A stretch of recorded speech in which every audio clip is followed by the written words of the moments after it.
Welcome to OCD Insights, where we break down the complexities of OCD with compassion, clarity, and hope. Whether you're seeking answers, support, or a connection, you're not alone. So let's dive right in with our host, Samantha Bray. This is OCD Insights. After more than 10 years specializing in OCD treatment, I've seen something beautiful unfold when we integrate research-backed strategies with what truly matters to each person, like their dreams and their values, and help them build the capacity to be present in this moment. Evidence-based treatments like ERP, CBT, and ACT offer the foundation, but education, compassion, mindfulness, and holistic care create the environment where meaningful change and transformation takes root. This approach doesn't just quiet the OCD, it helps people create rich, purposeful lives aligned with who they want to be. Welcome to OCD Insights. I'm Samantha Bray, licensed clinical social worker, and I've spent over a decade specializing in OCD treatment. This podcast is for anyone seeking to understand OCD with more depth, more compassion, and more clarity. Whether you're someone living with OCD, a loved one trying to understand, or a professional looking to expand your knowledge, you're in the right place. So let me start by telling you how I got here. Phew, I am practicing what I preach, leaning into my fears. Be scared and do it anyway, I always say. My journey directly shapes what this podcast offers and why it exists. 15 years ago, I became a licensed therapist, and like many clinicians, I started off treating a wide variety of presenting concerns: anxiety, depression, trauma, relationship issues, you name it. But about a decade ago, something shifted. I started noticing OCD more, not because there were suddenly more cases, but because I was finally trained to see it. I pursued specialized training through the Behavior Therapy Training Institute, and I sought mentorship from a leading OCD therapist and author. The more I learned, the more I realized how often OCD goes unrecognized, misdiagnosed, or incompletely treated. And I started to see a pattern, a troubling one. I was getting referrals from other therapists who were at a loss. They had clients who were not responding adequately to the approach they'd learned. They'd tried exposure and response prevention, or ERP for short, which research shows is highly effective for OCD. But something wasn't clicking. The clients were still suffering. And I was seeing more and more clients who came to me absolutely exhausted. They'd been through multiple therapists. Some had received well-meaning treatments that unfortunately didn't address the core mechanisms of OCD and sometimes reinforced the cycle. This broke my heart. These were smart, capable, high-functioning individuals, entrepreneurs, doctors, lawyers, academics, performers, people who were succeeding in almost every other area of their lives, but were struggling deeply with OCD. Often, these clients would report feeling as if something was wrong with them when treatments didn't work as expected. I knew there had to be more to the story. I believed these people could learn to manage their OCD. This was not the problem. The problem was that the approach being used was incomplete for their particular needs. So I made a decision. I went all out studying OCD. The practice became 99% clients struggling to manage OCD. And I started offering continuing education workshops for therapists in Austin, Texas, where I was living at the time. Now, I wasn't trying to teach therapists how to treat OCD in a 1 hour workshop. That would be impossible and frankly irresponsible.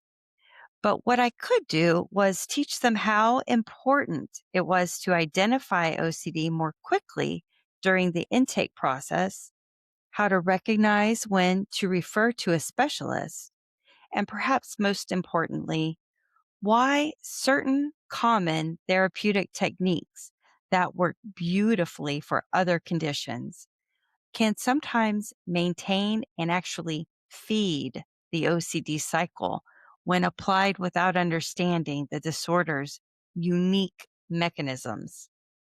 My goal was simple. First, recognize OCD accurately. Second, refer appropriately when it falls outside your expertise. And third, continue learning. Because here's the thing, when OCD isn't recognized for what it is, even skilled, caring therapists can inadvertently provide reassurance, help clients avoid triggers, or try to problem solve the content of obsessions rather than addressing how OCD operates as a process. It's not about therapists doing anything wrong. It's about OCD requiring very specific approaches that differ from treating other mental health conditions or personality disorders. So, what I learned about treatment options. Let's talk about the various modalities out there. In the beginning of my OCD specialization, every conference and training I attended emphasized ERP as the gold standard. And it is still considered the gold standard. It is a powerful method. Decades of research support it, and I use it in my practice nearly every day. But here's what I kept noticing. ERP wasn't the right fit for everyone at every stage of their journey. Some people found that prolonged exposure was too overwhelming to even start. Others needed to understand the why behind their OCD before they could gather the courage and grit to engage with exposures. And some needed additional tools in their toolkit to make ERP work for them. That's when I realized people need options, not because ERP doesn't work, but because one approach doesn't fit everyone's needs at every point in their journey. Fortunately, the research is catching up. Studies now show that mindfulness based cognitive therapy can be just as effective as medication for treating OCD. Metacognitive therapy, which focus on your relationship with your thoughts rather than the content of your thoughts, shows remarkable results in recent studies. And inference based CBT, which addresses the faulty reasoning that creates obsessional doubt, works just as well as traditional CBT, but with fewer people dropping out of treatment. Let me be direct here. If you're someone who doesn't want to do ERP, maybe you're not ready. Maybe you've tried it and it didn't feel right. Maybe the thought of prolonged exposure feels way too overwhelming. You're not alone, and you have other evidence based options. And for those of you who do want to use ERP, that's wonderful. It's a powerful treatment with strong research supporting it. And research also shows that incorporating mindfulness skills, metacognitive awareness, and understanding the reasoning process behind obsessional doubt can enhance the effectiveness of exposure work. It helps you stay present during exposures, develop cognitive flexibility, and build lasting change rather than just white knuckling your way through it. The point is, you have choices, and all of them are backed by research. Well, the answer became clear as I worked with more and more high functioning, highly analytical clients. They needed to understand why this was happening to them.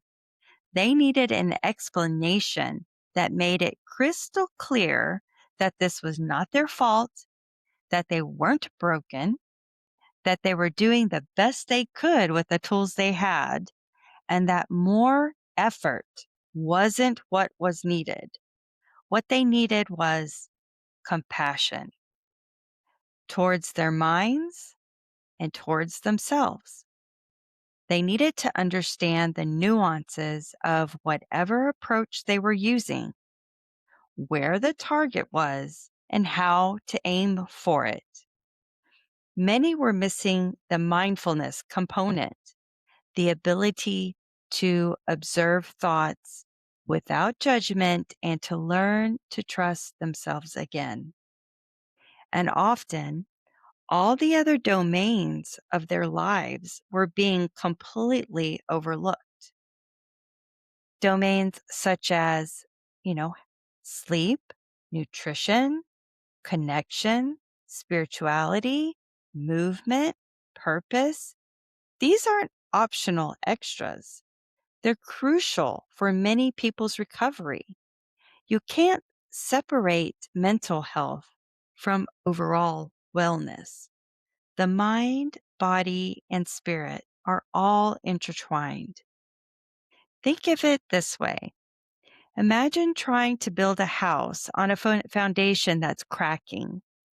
You can have the best construction crew in the world, the finest materials, the most beautiful architectural plans.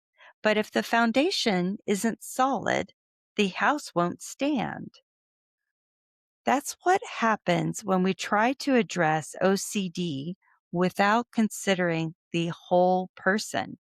We have to take a holistic approach. Evidence-based methods are like a variety of powerful construction tools. We need more than just a hammer. And we need to make sure the foundation, sleep, nutrition, stress management, connection, purpose, is solid enough to support lasting change. And here's another piece that became crucial: helping people identify what they valued and build more of those activities into their lives. Learning to live alongside OCD rather than being consumed by the fight against it. That was transformative. I also discovered that strengthening the ability to be mindful was key to effective treatment and to everyday living. So I did something about it.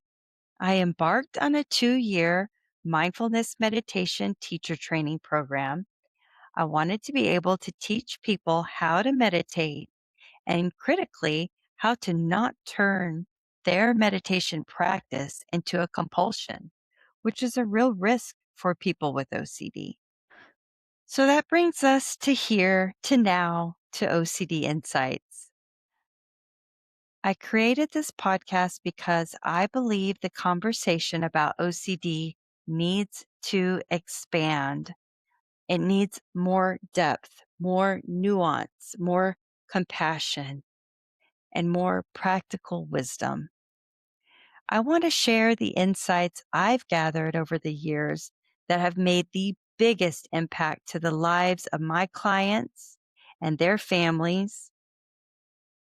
And I want to bring in experts from various fields to offer their expertise in areas that support holistic healing. Yes, we'll talk about ERP, ACT, inference based cognitive behavioral therapy, metacognitive therapy, mindfulness based practice approaches, and other evidence based treatments. But we'll also explore topics such as nutrition, sleep, movement, spirituality, creativity, relationships, careers. I could go on and on. All the things that makes us whole human beings. I'll invite guests such as authors who've written groundbreaking books about mental health and OCD. I'll speak with academics studying the latest research. And perhaps most importantly, I want to hear from people with lived experience, individuals who've navigated OCD and can share what worked, what didn't work, and what they wish they'd known sooner. Now, I want to be transparent about something. While I spent over a decade as a therapist specializing in OCD, I am now moving into this coaching space. I'll continue to reference research and therapeutic approaches because that's valuable information everyone deserves to have. But my personal work going forward will mainly focus on coaching, helping people with OCD integrate holistic wellness practices, build lives they value, and develop the mindfulness and self compassion skills that support whatever clinical treatment they're receiving or have received. So, what you'll find here, what you'll expect from OCD Insights. First, you'll hear guest interviews with experts across many fields. These will be in depth conversations where we explore not just the what, but the why behind their work. I want to understand and help you understand the impact they're seeing and the practical insights you can apply to your own life. Second, you'll hear solo episodes where I dive deep into specific topics, offer tips and strategies, and break down complex concepts related to OCD and mental wellness. These will be educational episodes grounded in research, but delivered in a way that's accessible and immediately useful. And I will pull a lot of topics from questions that you guys can submit on my website. Third, I'll offer guided meditations. These will help you develop your mindfulness practice in a way that supports your healing without becoming another compulsion to manage. And through all of this, you'll hear me reference the teachers and practitioners who've shaped my own understanding, experts like Tara Brock, Jack Kornfield, Joseph Goldstein, and Dr. Claire Weeks.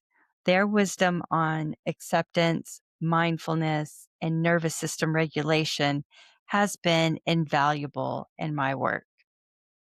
OCD Insights will definitely resonate with high functioning adults navigating OCD and anxiety. You're the entrepreneurs managing businesses while managing intrusive thoughts. You're the professionals, doctors, lawyers, academics, therapists who've achieved incredible success in your careers, but feel like you're barely holding it together on the inside. You're the performers who shine on stage, but struggle with crippling doubt behind the scenes. You're intelligent, capable, and often perfectionistic. You're used to solving problems through effort and analysis. And that is exactly why traditional approaches sometimes need additional support for you, because OCD isn't a problem to be solved through more thinking. It requires a fundamentally different approach. But this podcast is also for anyone who loves someone with OCD and wants to understand better. It's for therapists and professionals who want to expand their knowledge. It's for anyone who's been told their symptoms are difficult to treat, when really they might just need a more complete approach or a different option.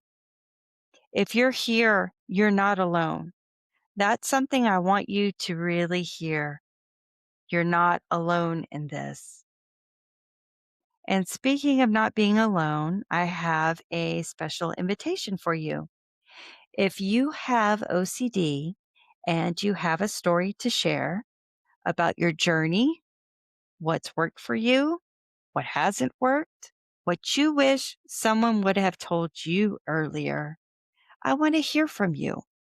I love to feature your story on the podcast. You could reach out through my website at www.ocdinsights.com/asksam, or you can email me directly at info@ocdinsights.com. Your voice matters, your experience matters, and your story could be exactly what someone else needs to hear to keep going. Before we wrap up, let me tell you how to stay connected with OCD Insights. First, subscribe to the podcast. We'll be available on Apple Podcasts, Spotify, YouTube, and everywhere else you listen to podcasts. Subscribing means you'll never miss an episode, and it helps others find us too. Second, follow OCD Insights on social media. You can find us on YouTube, Instagram, Facebook at OCD Insights. And you can connect with me personally on LinkedIn. I'm at Samantha Bray, LCSW. Third, visit the website at www.ocdinsights.com. There, you'll find show notes for every episode, additional resources, blog posts, and information about my current offerings and services. And finally, sign up for the newsletter where I share insights, resources, and strategies for OCD recovery.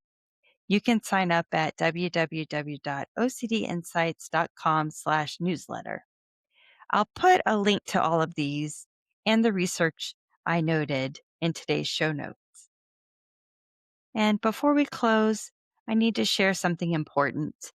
This podcast is for educational and informational purposes.